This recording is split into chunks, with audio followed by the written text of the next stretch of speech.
اعوذ باللہ من الشیطان الرجیم۔ سورہ آل عمران مدنی 200 آیتیں 20 رکوع۔ سورہ بقرہ حیوانیت سے انسانیت، کفر سے اسلام میں لایا، اتباع میں رہنے کے آداب سکھائے، ان شبہات کا ازالہ کیا جو گمراہی کے موجب ہوتے ہیں، اللہ کے جلال و جمال کا بیان ہوا، احکامات سے نوازا گیا، دعا پر سورہ ختم ہوا۔ یہ سورہ آل عمران نفس سے نکال کر رب کی معرفت عطا کرتا ہے، حقوق اللہ کی طرف لے جاتا ہے۔ سورہ بقرہ نے یہود کی کج بحثیوں سے آگاہ کیا، یہ نصارہ کی گمراہیوں سے باخبر کرتا ہے۔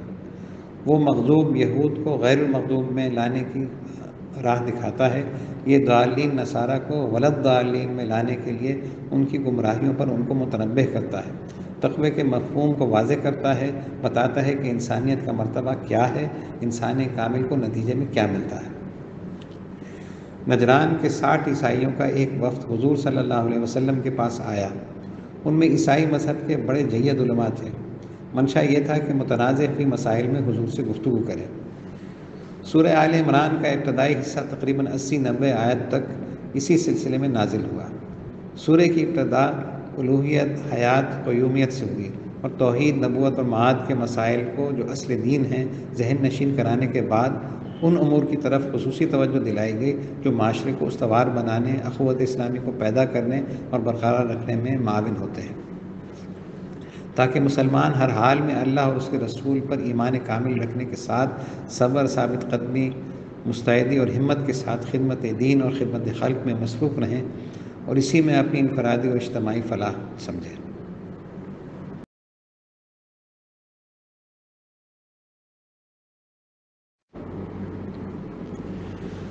اعوذ باللہ من الشیطان الرجیم، بسم اللہ الرحمن الرحیم، الف لام میم، اللہ لا الہ الا هو الحی القیوم، نزل عليك الكتاب بالحق مصدقا لما بين يديه وأنزل التوراة والإنجيل من قبل هدى للناس وأنزل الفرقان إن الذين كفروا بآيات الله لهم عذاب شديد والله عزيز ذو انتقام إن الله لا يخفى عليه شيء في الأرض ولا في السماء هو الذي يصوركم في الأرحام كيف يشاء لا إله إلا هو العزيز الحكيم هو الذي أنزل عليك الكتاب منه آيات محكمات هن أم الكتاب وأخر متشابهات فأما الذين في قلوبهم زيغ فيتبعون ما تشابه منه ابتغاء الفتنة وابتغاء تأويله وما يعلم تأويله إلا الله والراسخون في العلم يقولون آمنا به كل من عند ربنا وما يذكر إلا أولو الألباب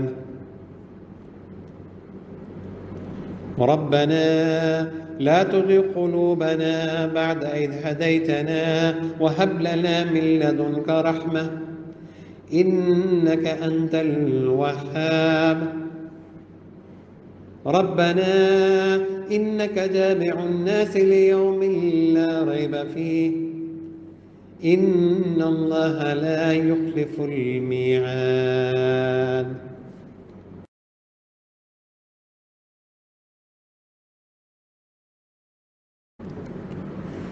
شروع اللہ کے نام سے جو بے حد مہربان نہایت رحم والا ہے۔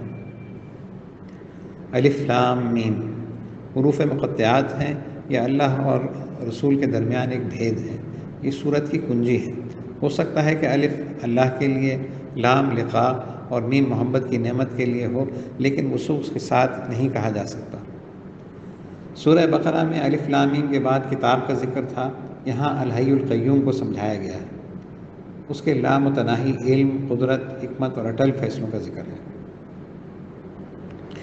اللہ وہ ہے کہ اس کے سوا کوئی معبود نہیں، زندہ ہے، سب کا تھامنے والا ہے۔ اللہ زندہ ہے، اس کے لیے زوال نہیں، اور ہر زندہ رہنے والے کی زندگی اسی سے ہے۔ وہ قائم رہنے والا ہے اور ہر قائم رہنے والے کا قیام اسی سے ہے۔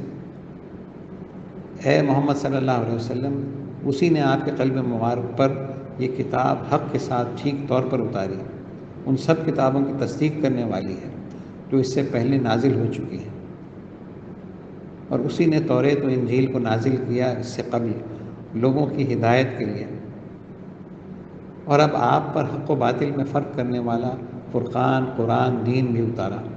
بے شک جو لوگ اللہ کی آیتوں سے منکر ہوئے، اس کی کتاب، اس کے رسول کا انکار کیا، ان کے لیے سخت عذاب ہے، اور اللہ زبردست بدلہ لینے والا ہے۔ ایسا انتقام لینے والا ہے جو مبنی بر عدل ہے، کسی غصے کا نتیجہ نہیں۔ گزشتہ آیت میں اللہ کے حی و قیوم ہونے کا ذکر تھا، یہاں عزیز اور ذو انتقام فرمایا۔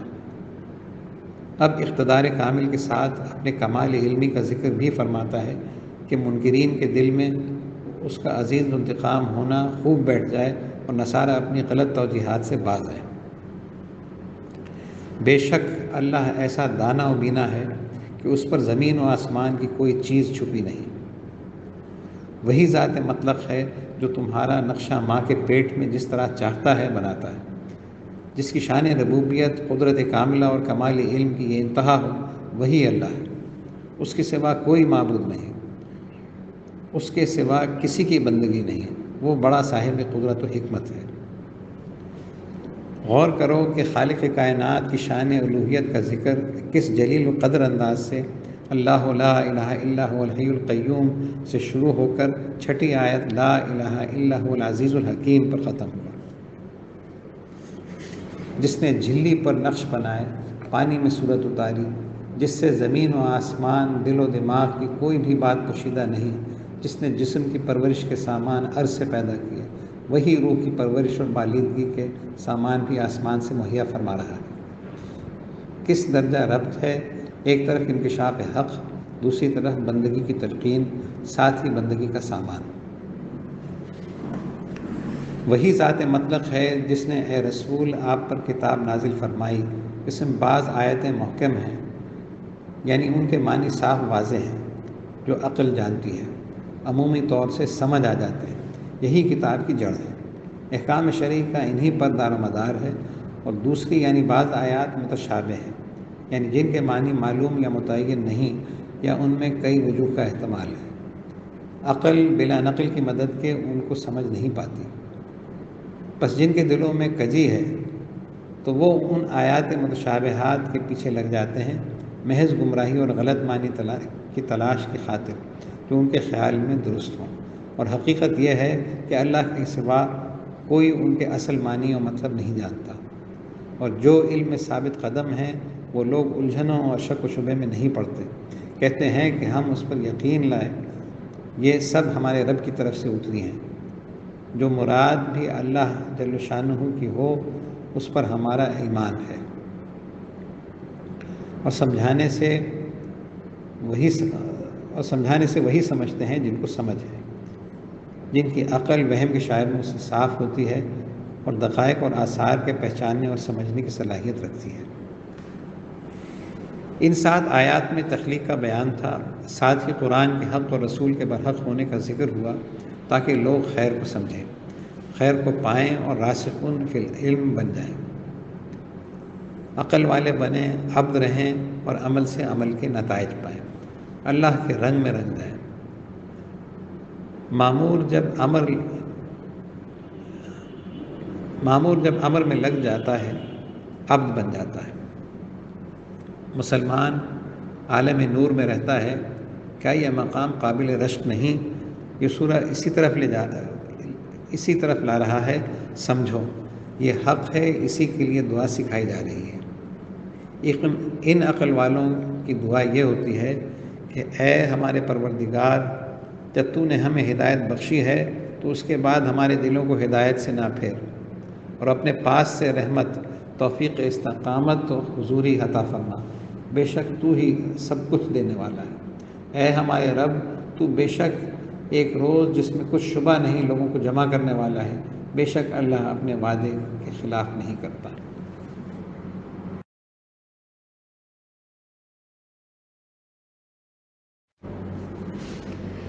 اعوذ باللہ من الشیطان الرجیم، بسم اللہ الرحمن الرحیم۔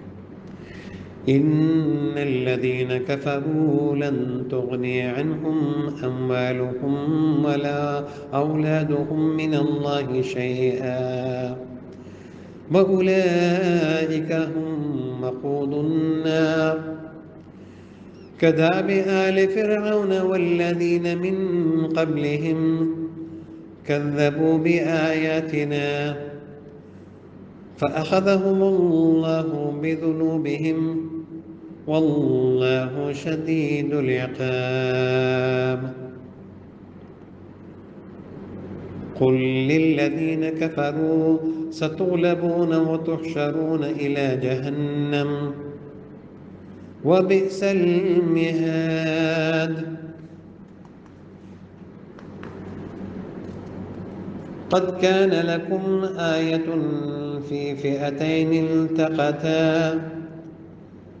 فئة تقاتل في سبيل الله وأخرى كافرة يرونهم مثليهم رأي العين والله يؤيد بنصره من يشاء إن في ذلك لعبرة لأولي الأبصار۔ زين للناس حب الشهوات من النساء والبنين والقناطير المقنطرة من الذهب والفضة والخيل المسومة والأنعام والحرث، ذلك متاع الحياة الدنيا والله عنده حسن المآب۔ قل أنبئكم بخير من ذلكم للذين اتقوا عند ربهم جنات تجري من تحتها الأنهار خالدين فيها وأزواج مطهرة ورضوان من الله والله بصير بالعباد۔ الذين يقولون ربنا إننا آمنا فاغفر لنا ذنوبنا وقنا عذاب النار، الصابرين والصادقين والقانتين والمنفقين والمستغفرين بالأسحار، شهد الله أنه لا إله إلا هو، شهد الله أنه لا إله إلا هو والملائكة وأولو العلم قائما بالقسط، لا إله إلا هو العزيز الحكيم۔ إن الدين عند الله الإسلام وما اختلف الذين أوتوا الكتاب إلا من بعد ما جاءهم العلم بغيا بينهم ومن يكفر بآيات الله فإن الله سريع الحساب۔ فإن حاجوك فقل أسلمت وجهي لله ومن اتبعني وقل للذين أوتوا الكتاب والأميين أأسلمتم فإن أسلموا فقد اهتدوا وإن تولوا فإنما عليك البلاغ والله بصير بالعباد۔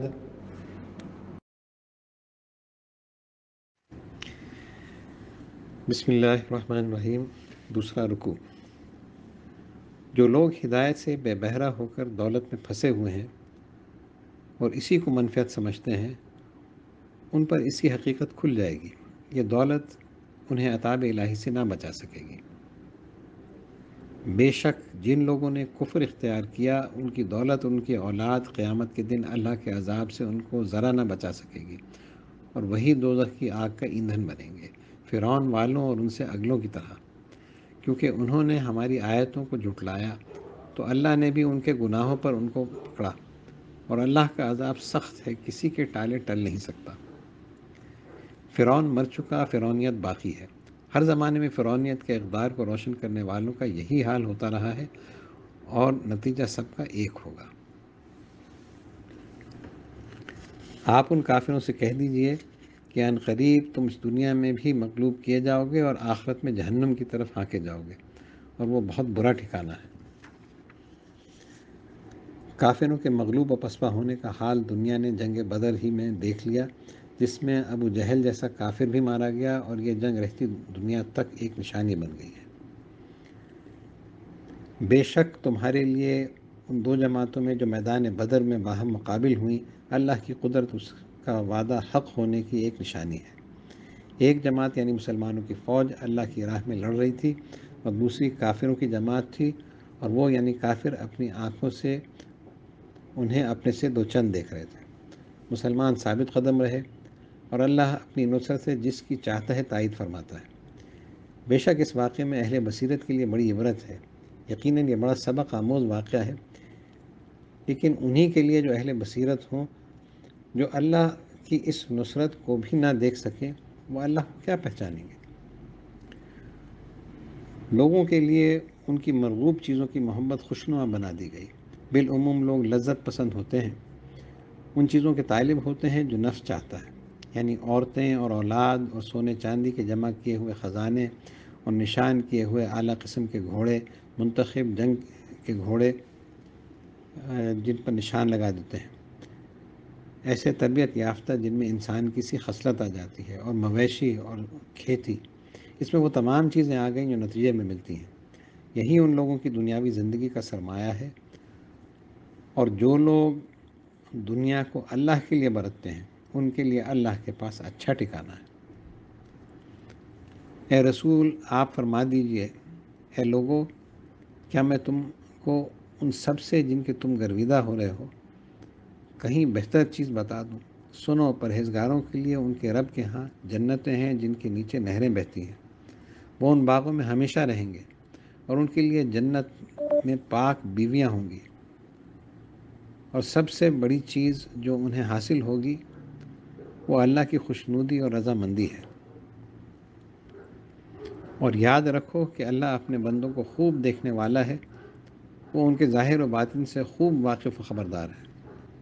اللہ کے نیک بندے جو جنت میں رہیں گے وہ ہیں جو کہتے ہیں، التجا کرتے ہیں، اے ہمارے رب، بے شک ہم ایمان لے آئے ہیں، سو تو ہم کو ہمارے گناہ معاف فرما، اور ہم کو آگ کے عذاب، عذاب دوزخ، عذاب فراق، عذاب مہجوری سے بچا لے۔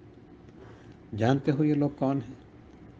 یہ احکام کے تحت زندگی بسر کرنے والوں کا ایک پاکیزہ گروہ ہے، جو تکالیف پر صبر کرنے والے، ناگوار کو اللہ کے لیے گوارا کرنے والے، انتظار کرم میں رہنے والے، اور سچے راست باز، صداقت پر قائم، حکم کو ایسا بجا لانے والے تو اس کی مرضی کے مطابق، اور باادب عبادت گزار، اور اللہ کی راہ میں خرچ کرنے والے، اور راتوں کے پچھلے پہر اللہ کی بارگاہ میں مغفرت طلب کرنے والے، یہی اس کی رضا کے جویا، یہی اس کی رضا کو پانے والے ہیں۔ للذین اتقوا کے مصداق یہی ہے۔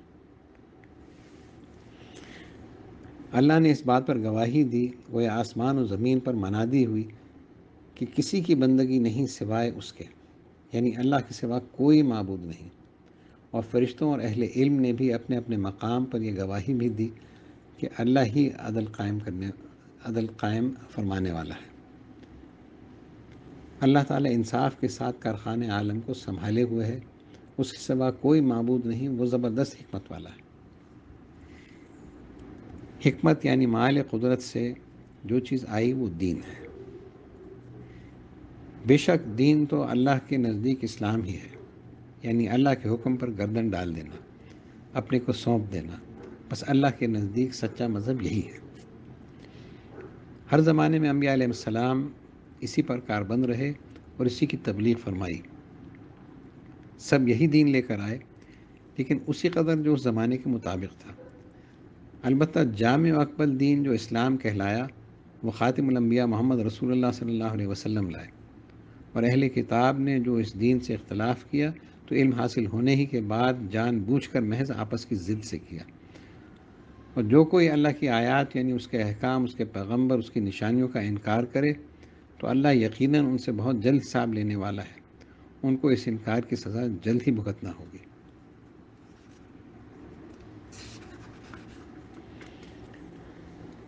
بس اے رسول صلی اللہ علیہ وسلم، وہ اپنی ضد کے باعث اگر آپ سے کج بحثی کریں تو آپ کہہ دیجئے میں نے تو اپنا رخ اللہ کی طرف کر لیا، میں نے اپنے افعال و کیفیات کو اللہ کے تابع کر لیا، ہمتاً اللہ کے حکم کے تابع ہو گیا۔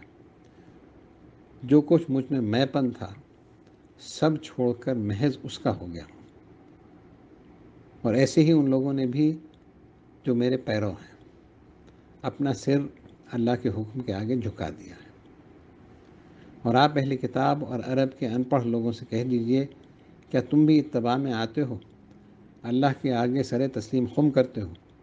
پھر اگر وہ تابع ہو گئے تو انہوں نے راہ ہدایت پا لی، اور اگر انہوں نے روگردانی کی، اتباع میں نہ آئے، حق سے منہ پھیر لیا، تو آپ کے ذمے صرف احکام الہی کا پہنچا دینا ہے، اور اللہ اپنے بندوں کو خوب دیکھ رہا ہے، سب اس کی نگاہ میں ہیں، وہ سب کے حال سے واقف ہے۔ اعوذ باللہ من الشیطان الرجیم، بسم اللہ الرحمن الرحیم۔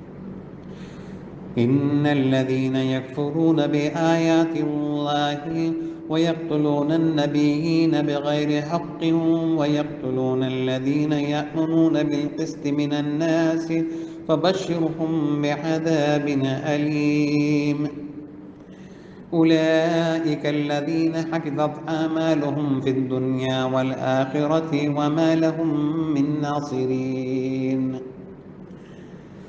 ألم تر إلى الذين أوتوا نصيبا من الكتاب يدعون إلى كتاب الله ليحكم بينهم ثم يتولى فريق منهم وهم معرضون ذلك بأنهم قالوا لن تمسنا النار إلا أياما معدودات وغرهم في دينهم ما كانوا يفترون فكيف إذا جمعناهم ليوم لا ريب فيه ووفيت كل نفس ما كسبت وهم لا يظلمون قل اللهم مالك الملك تؤتي الملك من تشاء وتنزع الملك ممن تشاء وتعز من تشاء وتذل من تشاء بيدك الخير إنك على كل شيء قدير تولج الليل في النهار وتولج النهار في الليل وتخرج الحي من الميت وتخرج الميت من الحي وترزق من تشاء بغير حساب لا يتخذ المؤمنون الكافرين أولياء من دون المؤمنين ومن يفعل ذلك فليس من الله في شيء إلا أن تتقوا منهم تقاه ويحذركم الله نفسه وإلى الله المصير قل إن تخفوا ما في صدوركم أو تبدوه يعلمه الله ويعلم ما في السماوات وما في الأرض والله على كل شيء قدير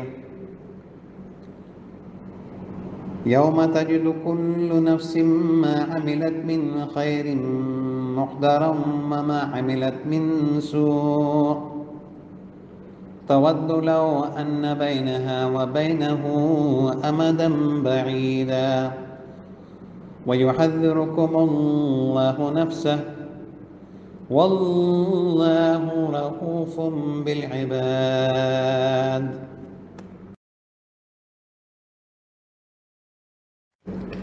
بسم اللہ الرحمن الرحیم۔ تیسرا رکوع۔ نجران کے وفد کو سنایا جا رہا ہے کہ حق سے انحراف بنی اسرائیل کی قدیم عادت ہے۔ یہی نہیں بلکہ وہ انبیاء اور صالحین کو ان کی تبلیغ حق کے باعث قتل کرتے رہے۔ مفسرین نے فرمایا کہ بنی اسرائیل نے ایک دن میں 43 یا 170 یا 112 صالحین کو شہید کیا۔ کیسا شدید گناہ! کیا اس کے خمیازے سے وہ بچ سکتے ہیں؟ ہرگز نہیں۔ ان کے اعمال غارت ہوئے۔ اسلام اللہ کا آخری پیغام، سرور کائنات اللہ کے آخری رسول ہیں۔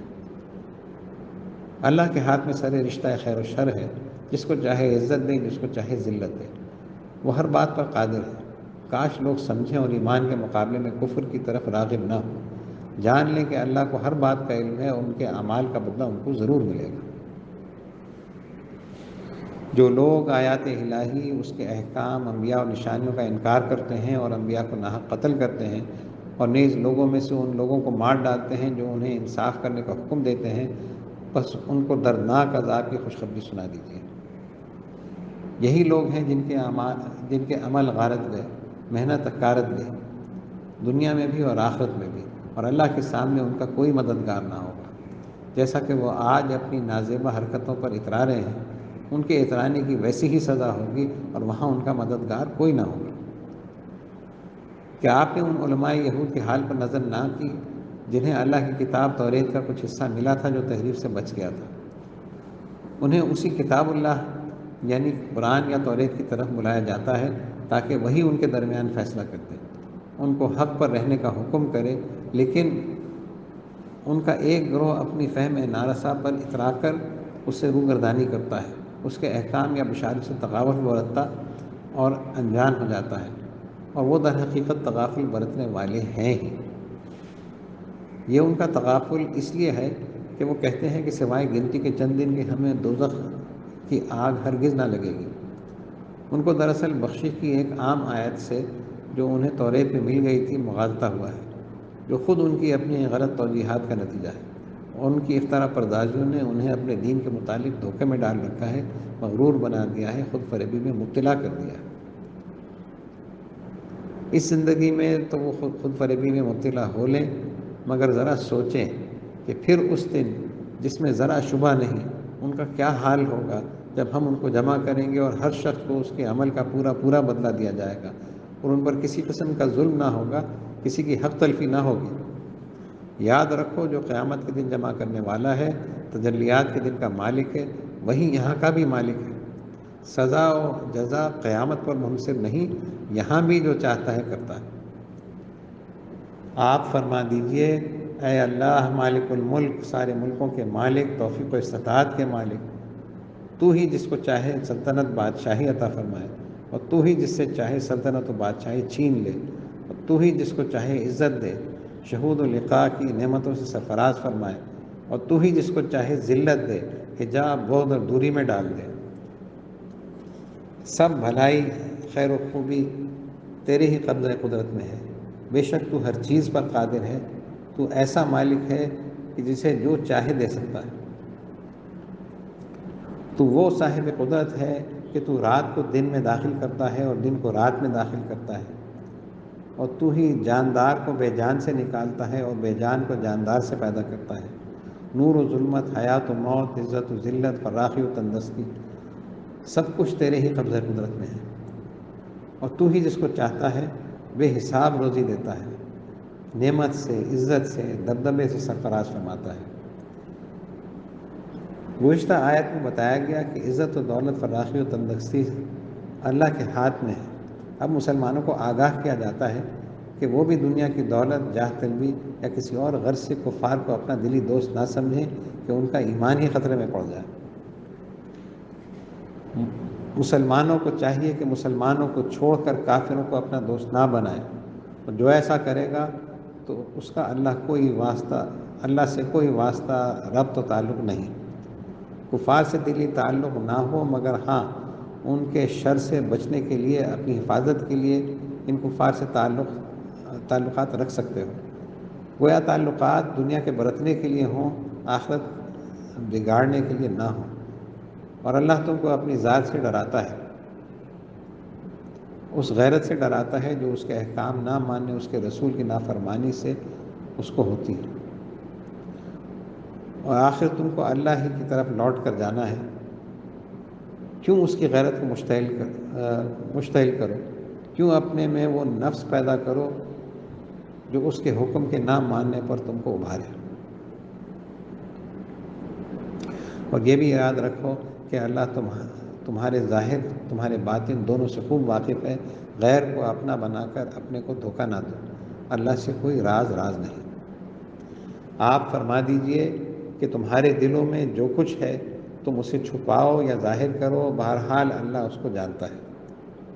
اور یہی نہیں بلکہ آسمانوں اور زمین میں جو کچھ ہے سب اس کو معلوم ہے۔ اور محض اللہ کو علم ہی نہیں بلکہ اللہ ہر چیز پر قادر ہے۔ مسلمانوں، اس دن کو نہ بھولو جس دن ہر شخص جو کچھ کہ اس نے نیکی کی ہے اور جو کچھ کہ اس نے برائی کی ہے اپنے سامنے موجود پائے گا۔ جس دن عمل اس کے سامنے صورت لیں گے، اچھے اور برے عمل سامنے آئیں گے، اس دن برے اعمال کو دیکھ کر وہ آرزو کرے گا کاش اس کے اور اس کے اعمال بد یا اس دن کے درمیان بڑا فاصلہ ہو جاتا، اتنا فاصلہ ہو جاتا کہ کبھی اس تک رسائی نہ ہوتی۔ اور اللہ کو تمہاری بہتری کے لیے تم اپنے آپ سے ڈراتا ہے، اور اللہ تو اپنے بندوں پر بہت مہربان ہے۔ اعوذ باللہ من الشیطان الرجیم، بسم اللہ الرحمن الرحیم۔ قل ان کنتم تحبون اللہ فاتبعونی یحببکم اللہ ویغفر لکم ذنوبکم واللہ غفور رحیم۔ قل اطیعوا اللہ والرسول فإن تولوا فإن الله لا يحب الكافرين۔ إن الله اصطفى آدم ونوحا وآل إبراهيم وآل عمران على العالمين ذرية بعدها من بعد والله سميع عليم۔ إذ قالت امرأة عمران ربي إني نظرت لك ما في بطني محررا فتقبل مني إنك أنت السميع العليم۔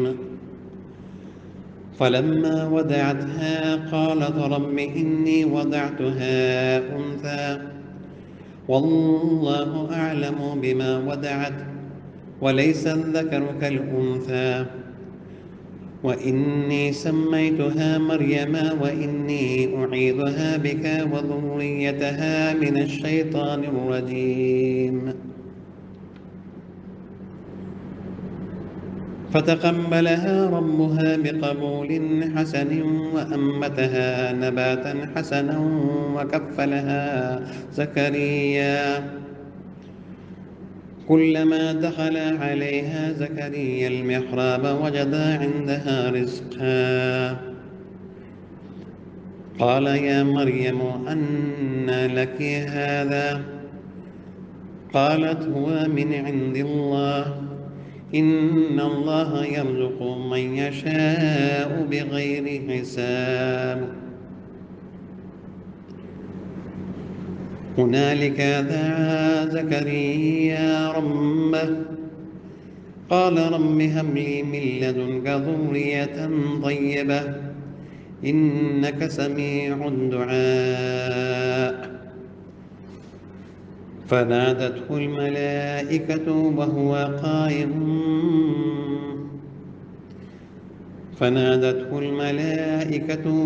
قائم يصلي في المحراب أن الله يبشرك بيحيى مصدقا بكلمة من الله وسيدا محصورا ونبيا من الصالحين۔ قال رب أنى يكون لي غلام وقد بلغني الكبر وامرأتي عاقر قال كذلك الله يفعل ما يشاء قال رب اجعل لي آية قال آيتك ألا تكلم الناس 3 أيام إلا رمزا واذكر ربك كثيرا وسبح بالعشي والإبكار.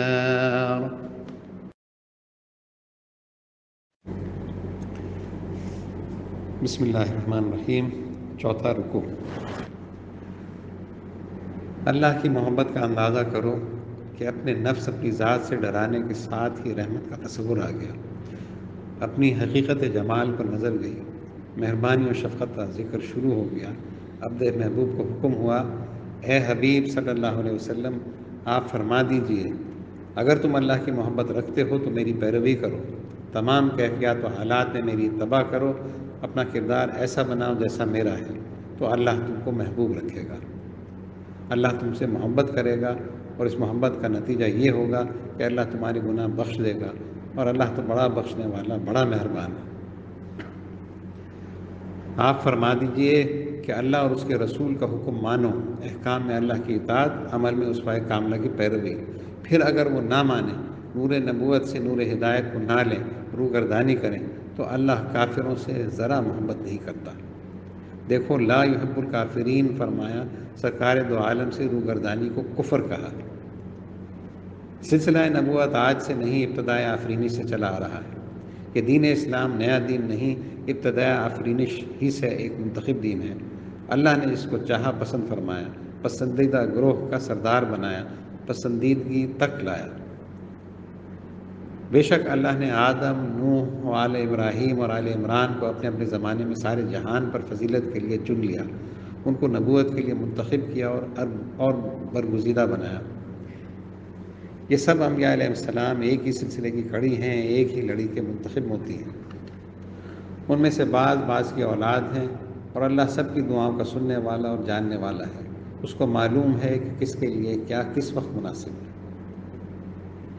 اور یاد کرو جب عمران کی بیوی نے اپنے زمانے کے رواج کے مطابق دعا مانگی، اے میرے رب، جو کچھ میرے پیٹ میں ہے اس کو میں نے سب اشغال دنیاوی اور قید تعلقات سے آزاد کر کے تیری نظر کیا کہ وہ تیری عبادت اور مسجد قدس کی خدمت میں لگا رہے. پس اس نظر کو میری طرف سے قبول فرما، بے شک تو ہی دعاؤں کا سننے والا ہے اور آرزوؤں اور تمناؤں کا جاننے والا ہے. دعا کا لطیف پہلو یہ تھا کہ لڑکا ہوتا کہ یہ خدمت انجام دے سکے، لیکن پھر جب اس نے لڑکی جنی، یعنی اس کے لڑکی پیدا ہوئی، تو عرض کیا، اے رب، میں نے لڑکی جنی ہے، اور اللہ کو خوب معلوم ہے جو کچھ اس نے جنا. اور بیٹا تو بیٹی جیسا نہیں، کیونکہ لڑکا تو آزادی کے ساتھ بیت المقدس کی خدمت کر سکتا ہے، لڑکی کے لیے اس درجہ آزادی ممکن نہیں. اور بیٹی کی تمنا تھی، وہ تو نہ ہوا. بہرحال میں نے اس کا نام مریم رکھا ہے، اور میں اس کو اور اس کی اولاد کو شیطان مردود کے شر سے تیری پناہ میں دیتی ہوں. پھر اس لڑکی کے رب نے اس کو بہت اچھی طرح قبول فرمایا، اور اس کی نشو و نما بڑی حسن و خوبی سے کی. اور زکریا کو، جو بیت المقدس کے محافظ اور حضرت مریم کے قرابت دار تھے، ان کا کفیل بنایا.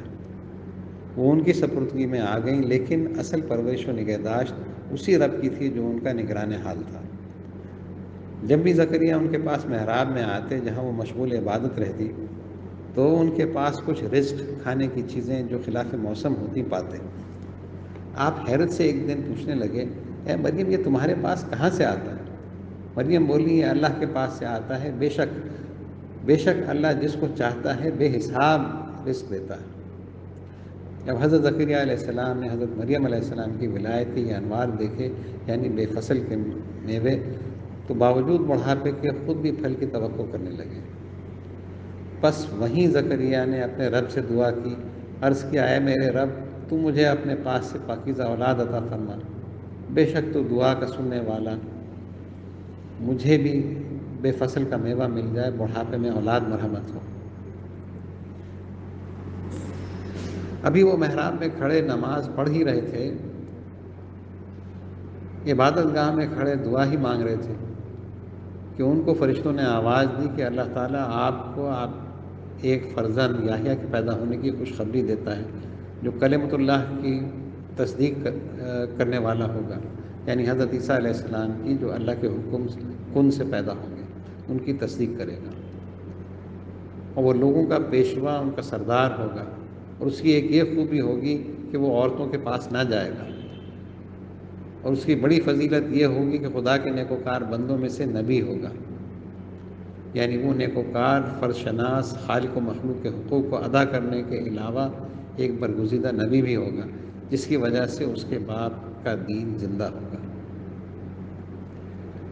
لیکن حضرت زکریا علیہ السلام نے جب تقاضۂ بشریت سے اسباب پر نظر ڈالی تو عرض کیا ہے میرے رب، میرے لڑکا کیوں کر ہوگا، مجھے بڑھاپے نے آ لیا ہے اور میری بیوی بھی بانجھ ہے۔ فرمایا اسی طرح اللہ کرتا ہے جو چاہے، تم مسبب پر بھروسہ کرو، اسباب پر مت جاؤ۔ زکریا نے عرض کیا ہے میرے پروردگار، اس حالت کرم کی صورت میں میرے لیے کچھ نشانی مقرر فرما دے۔ فرمایا تیرے لیے نشانی یہ ہے کہ تو لوگوں سے 3 دن تک بجز اشارے کے بات نہ کر سکے گا، اور یہ تو ایک اضطراری نشانی ہے، لیکن تم اس حال میں دل و زبان سے اپنے رب کو بہت یاد کرتے رہو اور اس کی تسبیح صبح و شام کرتے رہو۔ أعوذ بالله من الشيطان الرجيم بسم الله الرحمن الرحيم وإذ قالت الملائكة يا مريم إن الله اصطفاك وطهرك واصطفاك على نساء العالمين يا مريم اقنتي لربك واسجدي واركعي مع الراكعين ذلك من أنباء الغيب نوحيه إليك وما كنت لديهم إذ يلقون أقلامهم أيهم يكفل مريم وما كنت لديهم إذ يختصمون إذ قالت الملائكة يا مريم إن الله يبشرك بكلمة منه اسمه المسيح عيسى ابن مريم وجيها في الدنيا والآخرة ومن المقربين ويكلم الناس في المهد وكهلا ومن الصالحين قالت رب أنى يكون لي ولد ولم يمسسني بشر قال كذلك الله يخلق ما يشاء إذ قضى أمرا فإنما يقول له كن فيكون ويعلمه الكتاب والحكمة والتوراة والإنجيل ورسولا إلى بني إسرائيل أني قد جئتكم بآية من ربكم أني أخلق لكم من الطين كهيئة الطير فأنفخ فيه فيكون طيرا بإذن الله وأبرئ الأكمه والأبرص وأحيي الموتى بإذن الله وأنبئكم بما تأكلون وما تدخرون في بيوتكم إن في ذلك لآية لكم إن كنتم مؤمنين ومصدقا لما بين يدي من التوراة ولأحل لكم بعد الذي حرم عليكم وجئتكم بآية من ربكم فاتقوا الله وأطيعون إن الله ربي وربكم فاعبدوه هذا صراط مستقيم فلما أحس عيسى منهم الكفر قال من أنصاري إلى الله قال الحواريون نحن أنصار الله آمنا بالله واشهد بأننا مسلمون ربنا آمنا بما أنزلت واتبعنا الرسول فاكتبنا مع الشاهدين ومكروا ومكر الله والله خير الماكرين.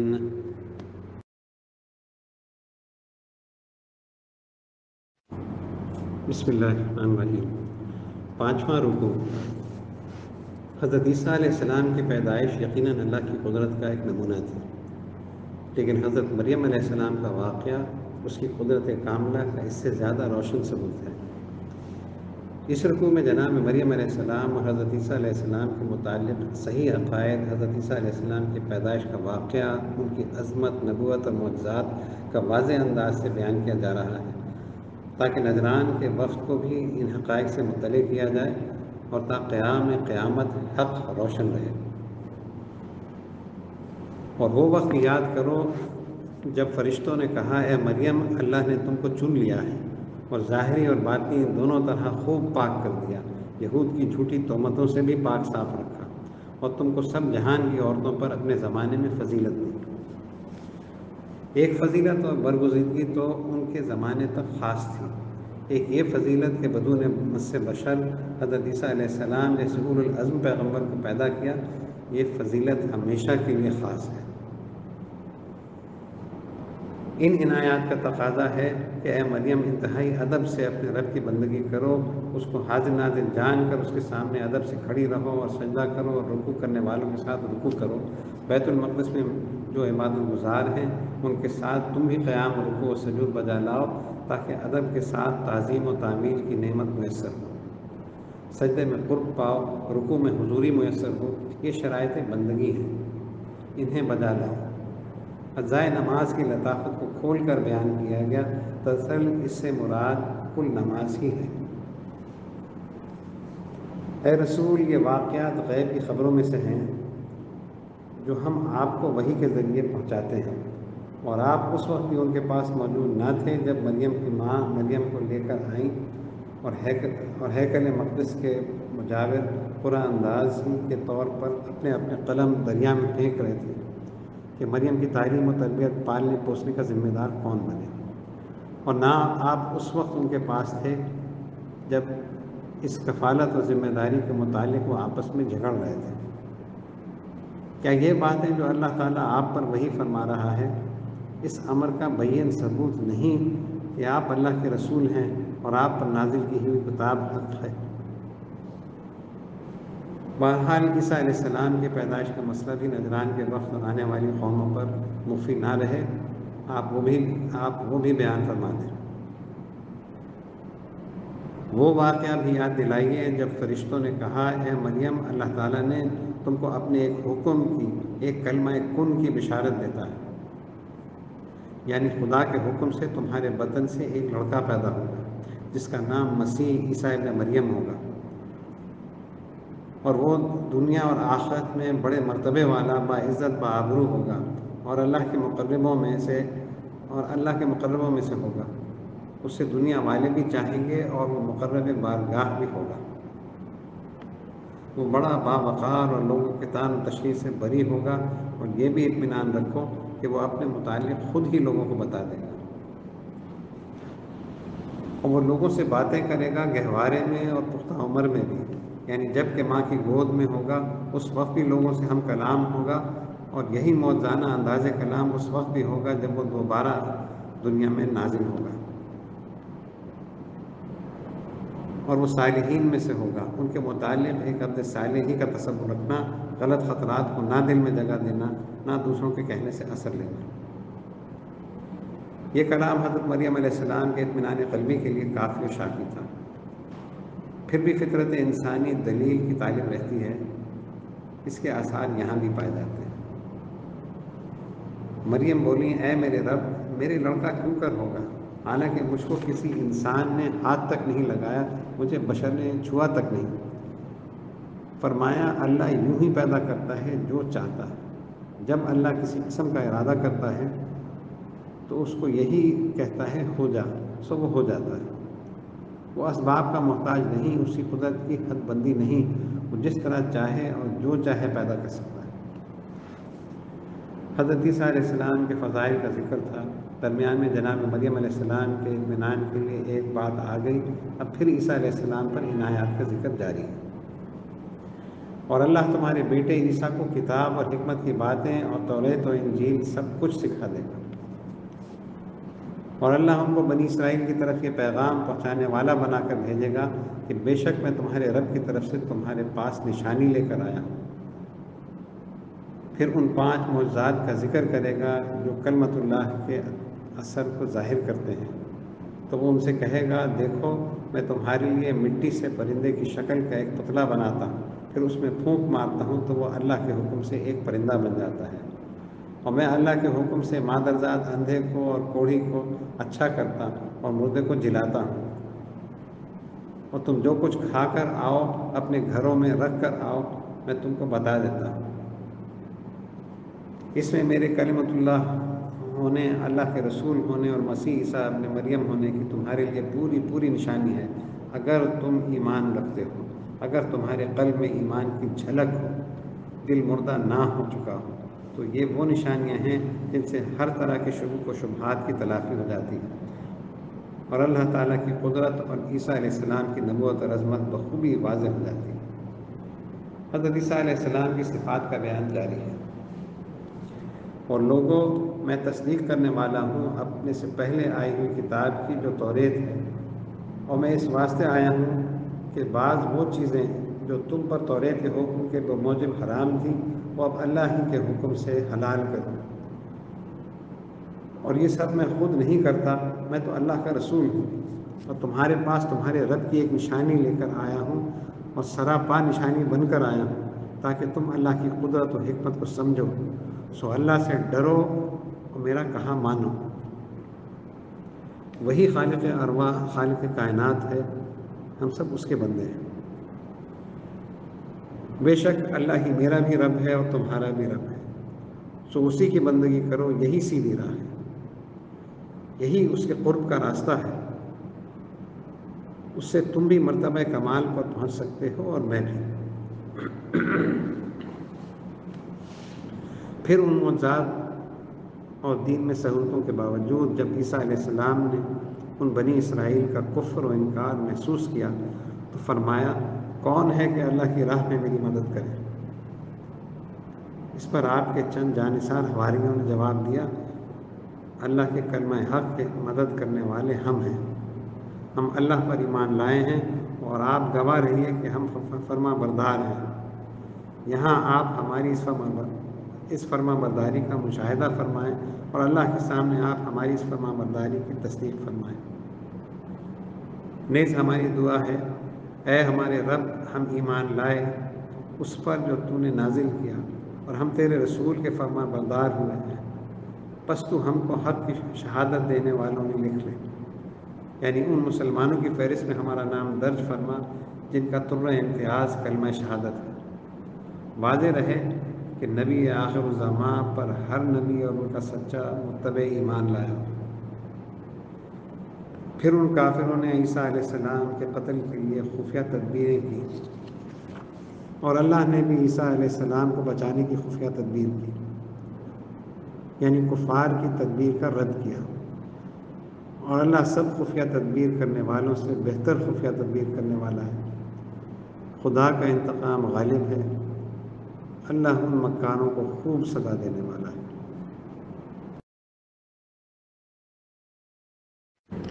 أعوذ بالله من الشيطان الرجيم، بسم الله الرحمن الرحيم.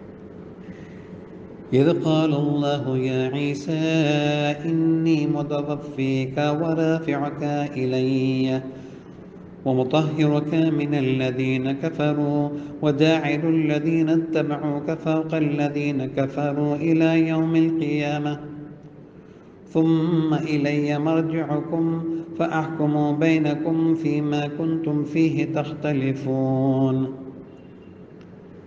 فأما الذين كفروا فأعذبهم عذابا شديدا في الدنيا والآخرة وما لهم من ناصرين. وأما الذين آمنوا وعملوا الصالحات فيوفيهم أجورهم والله لا يحب الظالمين ذلك نتلوه عليك من الآيات والذكر الحكيم إن مثل عيسى عند الله كمثل آدم خلقه من تراب ثم قال له كن فيكون الحق من ربك فلا تكن من الممترين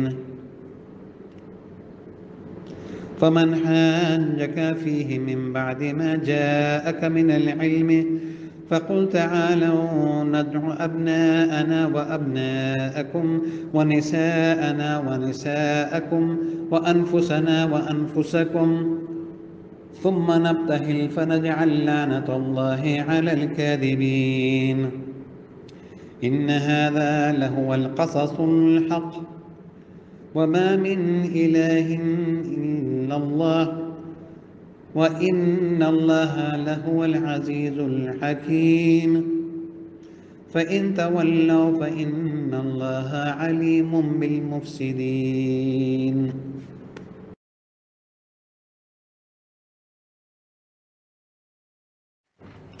بسم اللہ الرحمن الرحیم۔ چھٹا رکوع۔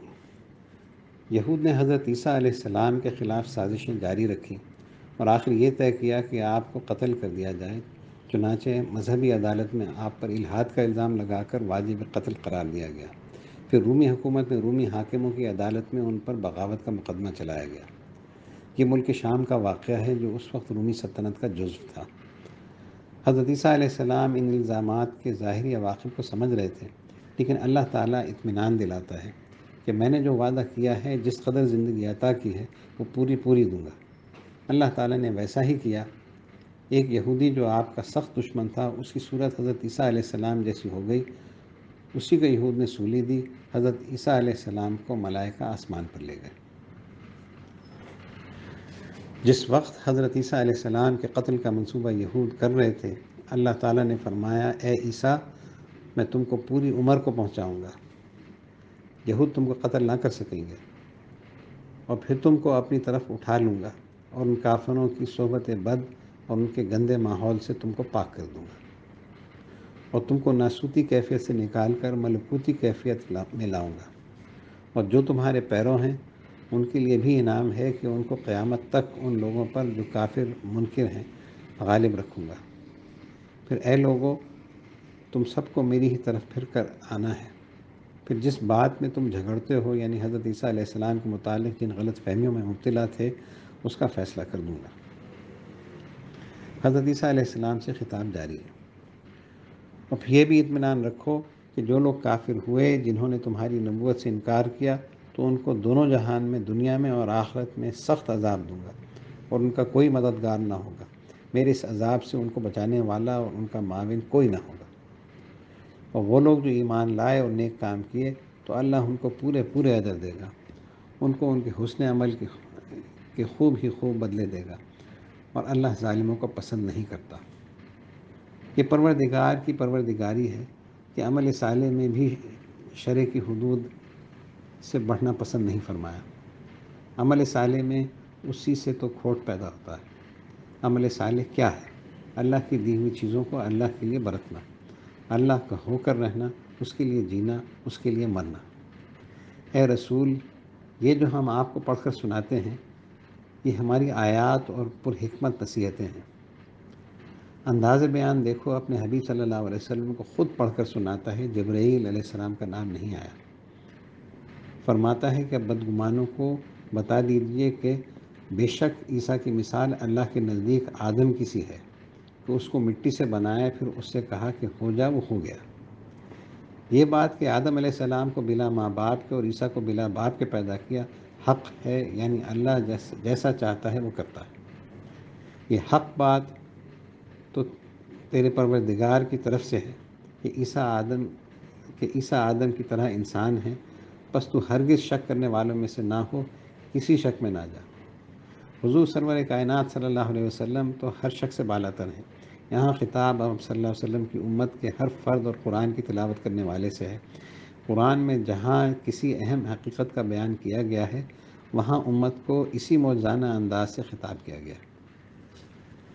اے رسول، پھر جو کوئی آپ سے اس مسیح کی عبدیت اور اللہ کی ربوبیت کے بارے میں حجت کرے اس کے بعد کہ آپ کے پاس سچی خبر آ چکی ہے، تو کہہ دیجئے کہ اب فیصلہ اللہ پر چھوڑ دو۔